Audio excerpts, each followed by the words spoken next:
नमस्कार। आज हम आपके लिए एक कहानी लेके आए हैं जिसका नाम है बलि। एक धनी मानी व्यक्ति थे, उनका नाम था मटुक लाल। उनके 4 लड़के थे।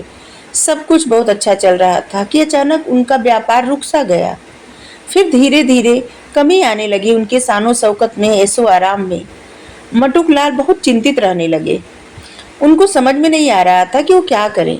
वो जितना चिंतित रहते थे उतना ही उनका व्यापार जैसे डाउन हो गया, उनके व्यापार में घाटा होने लगा और सब कुछ ठप पड़ता जा रहा था, रुक सा गया। फिर धीरे धीरे उनकी रखी हुई पूंजी भी खत्म होने लगी। मतलब सब लोग रखते हैं ना, जो जमा करते हैं, वो चीजें भी उनकी खत्म होने लगी। एक दिन उनका एक दोस्त आया। उनकी ऐसी दशा देख के पूछा कि क्या बात है, ये तुम्हारी हालत कैसी हो गई है। एक दिन उनका एक दोस्त आया और उनसे पूछा कि क्या बात है, ये तुम्हारी हालत कैसी हो गई है, क्या हुआ, ये क्या हुलिया बनाए हो। अपने मित्र की बात सुनकर मटुकलाल रोने लगे और फिर रोते रोते अपनी परेशानी बताई। मटुकलाल के दोस्त उनको एक झाड़ फूक करने वाले इंसान के यहाँ ले गए और वे अपने दोस्त को झाड़ फूक करवाए। झाड़ फूक करने वाले ओझा ने उनको एक, जैसे कहा जाता ना, सोल्यूशन बताया। जो ओझा थे वो मटुकलाल को एक उपाय बताए और कहे कि अगर तुम चाहते हो कि तुम्हारा व्यापार पहले जैसा हो जाए तो ये उपाय जरूर कर लेना। वो उपाय था कि किसी जानवर के बच्चे को बलि देना। अब मटुकलाल और उनका दोस्त खोजने लगे कि किसके बच्चे की बलि दी जाए। सभी जानवरों के बच्चों को देखने लगे और उनको एक भेड़ का बच्चा मिला। उसे लेके घर आए और दूसरे दिन उस ओझा के पास उस बच्चे को लेके गए। वो दोनों लोग, मटुकलाल और मटुकलाल के दोस्त, दोनों लोग।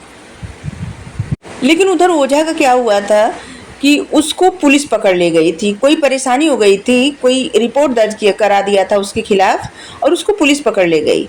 जब ये लोग पहुंचे भेड़ का बच्चा लेके, तो ओझा का जो रहते हैं ना चेला, वो बोला कि जो उनके वो जो है ओझा, वो गए हैं कहीं झाड़ फूक करने और 1 महीने बाद आएंगे, तब आना।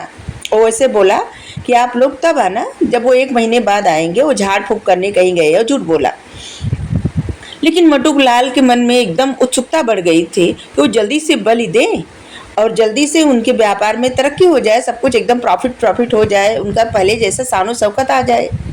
उनके मन में अपने व्यापार को लेके एक तरह से ना फिर से उम्मीद जगी थी और लालच भी पैसे का। वो ऐसे उस ओझा के चेले ऐसे बता के उनको भेज दिए। अब ये लोग आए घर। इधर मटुकलाल को इतनी जल्दी पड़ी थी कि उनसे रहा ही नहीं जा रहा था कि किस तरह से उनका पहले जैसा समय वापस आ जाए। 24 घंटे का इंतजार उनके लिए जैसे 24 साल का इंतजार हो गया और वो एकदम परेशान हो गए। अब उनसे इंतजार हो ही नहीं रहा था।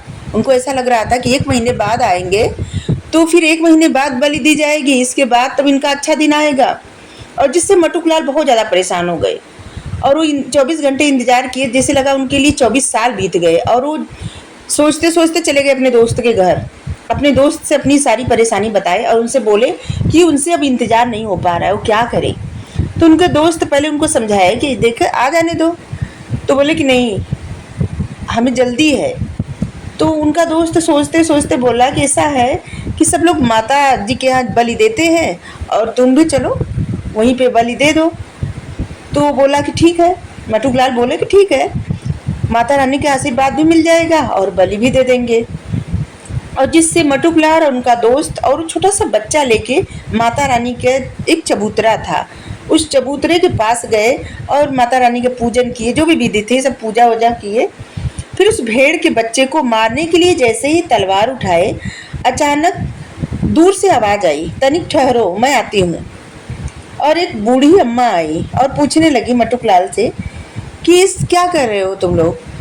तो बोले कि हम बलि दे रहे हैं इस बच्चे का, भेड़ के बच्चे का। तो बोली क्यों, किसी के बच्चे को क्यों मार रहे हो। तो बोले कि ऐसा है, मतलब अपनी सारी परिस्थिति बताए, ये ऐसा हो गया था और इसीलिए वो बोले हैं बलि देने के लिए और चले गए कहीं झाड़ फूक करने और हम बलि दे रहे हैं माता रानी के सामने, माता रानी आशीर्वाद देंगी। माता रानी का भी आशीर्वाद मिल जाएगा और उनके उनके लिए चढ़ावा भी चढ़ा देंगे बलि दे के। उनकी बात सुन के बूढ़ी अम्मा बोली उनसे कि ये तो भेड़ का बच्चा है, तो जो भी फायदा होगा भेड़ को होगा, इसमें तुमको क्या फायदा होगा? अगर तुम्हारा बच्चा रहता उसकी बलि देते तो तुमको फायदा होता। तो उनका दोस्त बोला कि क्या बोल रही हैं आप, अपने बच्चे का बलि दे दे, ऐसे कैसे हो सकता है? एक व्यापार के लिए अपने बच्चे की बलि दे दे, और ये तो ऐसा नहीं कर सकते, कोई नहीं कर सकता। तो फिर कहीं कि बूढ़ी अम्मा बोली कि फायदा तुमको चाहिए तो बलि भी तुम दो अपने बच्चे को, क्योंकि भेड़ का बच्चा है तो भेड़ को फायदा होगा। भाई उसका नुकसान हो रहा है बच्चा खो के, तो फायदा भी उसी को होगा, मुक्ति उसको मिलेगी, जो भी मिलना होगा उसको मिलेगा, तुमको कुछ नहीं मिलेगा। अपना बच्चा दो और जो भी चाहिए ले जाओ माता रानी के आशीर्वाद में। तो वो एकदम सुन्न पड़ गए मटुक लाल, उनको समझ में नहीं आ रहा था वो क्या बोले। तो जो बूढ़ी अम्मा थी वो बोली कि ऐसा करो ना कि अपने बच्चे की बलि मत दो, उसकी एक उंगली काट के चढ़ा दो माता रानी को। ये सुनकर मटुकलाल रोने लगे, बोले ऐसा नहीं करूँगा मैं, मेरे पास जितना है मैं उतने में गुजारा कर लूँगा, अपने बच्चे को मैं कुछ नुकसान नहीं पहुँचा सकता। अम्मा बोली कि देवी माँ के रूप में प्रकट हो गए, अम्मा देवी माँ के रूप में उसी समय प्रकट हो गई और बोली कि फिर दूसरे के बच्चे को कैसे तुम नुकसान पहुँचा सकते हो? बोली अरे मूर्ख, मैं माँ हूँ, जगत माँ हूँ, और जितना जानवर है, पक्षी है, इंसान है, सब मेरे बच्चे हैं। क्या कोई माँ अपने बच्चे की बलि से अपने बच्चे को मार के प्रसन्न होती है? कैसे तुमने सोच लिया ये? साधारण सी माँ भी अपने बच्चे को कोई नुकसान नहीं पहुंचा सकती। मैं तो जगत माता हूँ, पूरे जगत की माँ हूँ, जगदम्बा हूँ, और अपने संतान के दुख, अपने संतान की मौत से, अपने संतान की बलि से मैं प्रसन्न होंगी? ये कौन कहा तुमसे? ये कौन कहा तुमसे कि मेरे सामने मेरे बच्चे की ला के बलि चढ़ा दो? और अजीब विडंबना ये है कि मेरे सामने ला के मेरे बच्चे की बलि चढ़ाते हो और ये आशा करते हो कि आशीर्वाद मिलेगा। यहाँ पे हम एक कहानी सुनाते हैं, कथा, इसके बाद और आगे कहानी कहते हैं। एक राजा थे और उनके राज्य में बहुत सूखा अकाल पड़ गया था और वहाँ पे खेती वेती कुछ हो नहीं रही थी। वो अपने सभी लोगों को बुला के पूछे सभा में, जिसे होता है ना कि राजा लोग बैठे रहते हैं, और वहाँ पे राजसभा में पूछे कि क्या ऐसा किया जाए उपाय कि सबका पेट भरता रहे, किस चीज़ से ऐसे जो सस्ता भी रहे और अच्छा भी रहे, पेट भी भर जाए। तो सबको कुछ उपाय नहीं सूझ रहा था, कोई कुछ बताता कोई कुछ बताता, तो उसमें बहुत ज़्यादा लागत लगती थी, खेती में बहुत ज़्यादा लागत हो लगती, तो इसलिए सब लोग समझ में नहीं आ रहा था क्या बताए। तो एक जागीरदार था, तो वो बोला कि ऐसा है कि शिकार किया जाए, जानवर सस्ते में उपलब्ध हो जाते हैं और वो जो है जनता का पेट भर दिया जाएगा और उसमें कुछ लागत भी नहीं लगेगी। तो मतलब अपनी तरह से वो अपनी बातें रखा, क्योंकि वो यही सब करता था। तो राजा को भी लगा कि ठीक है, लेकिन राजा का जो मंत्री था वो कहा कि ठीक है राजा साहब एक दिन का मोहलत हमको दीजिए, फिर मैं अपनी राय रखता हूँ। तो राजा कहे ठीक है, लेकिन इधर जितने लोग ऐसा करते थे, जिससे जानवरों की हत्या करते थे और खाते थे, सब लोग उसकी हाँ में हाँ मिलाए कि हाँ ऐसा ही ठीक रहेगा, ये तो फ्री में होता है, इसमें तो कोई लागत भी नहीं लगती। एक रात में मंत्री क्या किए कि जो बताया था शिकार करिए, उसके घर पहुँचे और बोले कि राजा बहुत बीमार हैं और ऐसे कहा गया है जिससे राजा के बचने की कोई उम्मीद नहीं है, और ऐसा कहा गया है कि तुम अपना 1 तोला मांस दे दो और जिससे राजा बच जाए, और उसकी कीमत जो भी चाहिए मैं देने के लिए तैयार हूँ। 1 लाख असरफियाँ भी दे सकता हूँ, सोने की असरफियाँ 1 लाख।